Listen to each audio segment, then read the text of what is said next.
saya pribadi itu adalah sebuah mukjizat, oke? Tapi mukjizat itu bukan berarti kita nggak ngapa-ngapain terus tiba-tiba kayak wow gitu kan, kayak Aladin gitu tinggal gosok-gosok lampu terus tiba-tiba ajaib langsung ada di depan kita gitu. Nggak seperti itu. Bagi saya mukjizat itu adalah sebuah anugerah, itu adalah sebuah pemberian. Tapi kita juga harus mempersiapkan diri. Nah, mungkin saya bisa bilang seperti gini deh.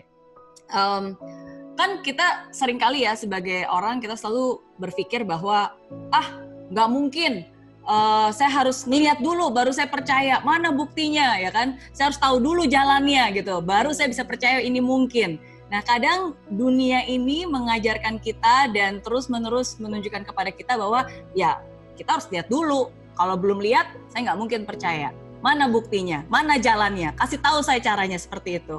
Nah tapi saya bersyukur karena dari sejak kecil di hidup saya selalu diajarkan juga bahwa sebagai orang yang beriman, bukan kita melihat dulu baru percaya, tapi justru kita harus percaya dulu, baru kita akan melihat. Kita harus yakin dulu, baru kita akan melihat. Dan itulah yang terus-menerus mukjizat, yang saya bilang mukjizat yang terjadi dalam hidup saya, karena saya percaya dan akhirnya saya bisa melihat satu demi satu keajaiban itu, sukses itu, ya anugerah itu mulai ada dan terus ada di dalam hidup saya.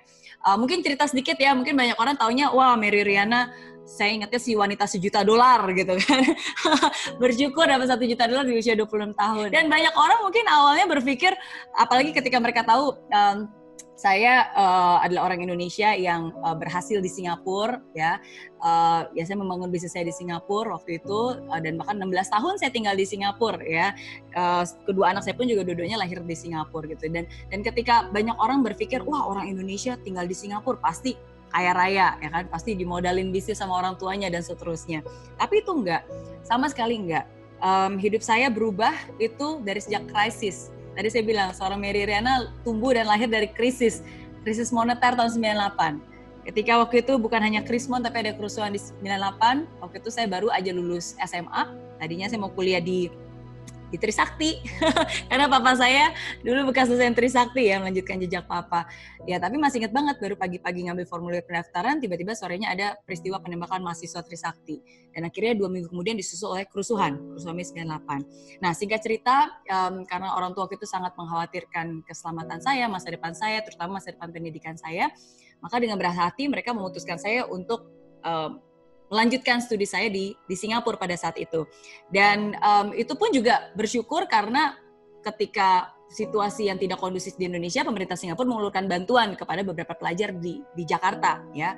Nah, akhirnya saya bisa kuliah di Singapura, bukan karena punya uang kaya raya, ya, tapi karena kesempatan yang pemerintah Singapura berikan, dan akhirnya keluarga saya pun juga harus ngutang sana-sini untuk melanjutkan pendidikan itu.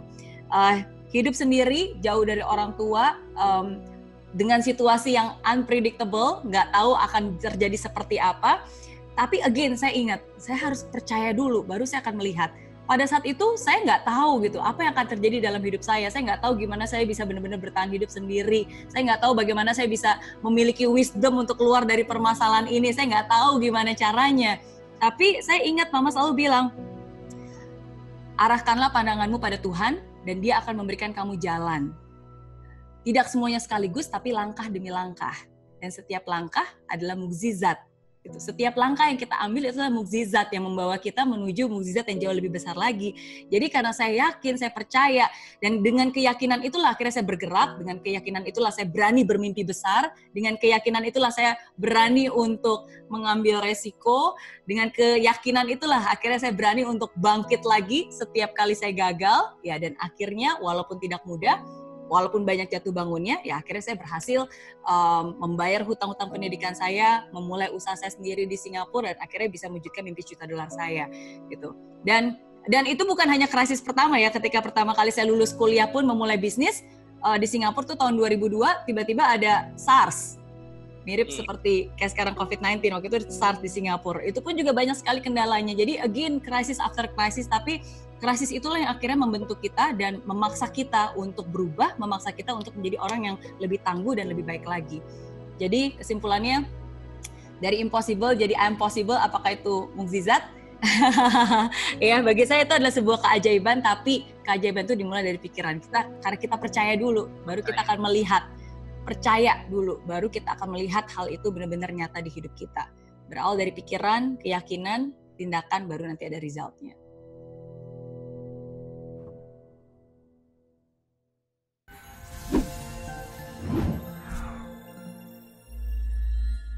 Di aplikasi Mary Riana tersedia lengkap video-video YouTube terbaru saya, artikel yang up to date, quotes inspirasi, koleksi merchandise, workshop dan seminar yang bisa kamu dapatkan free dan download sekarang juga gratis.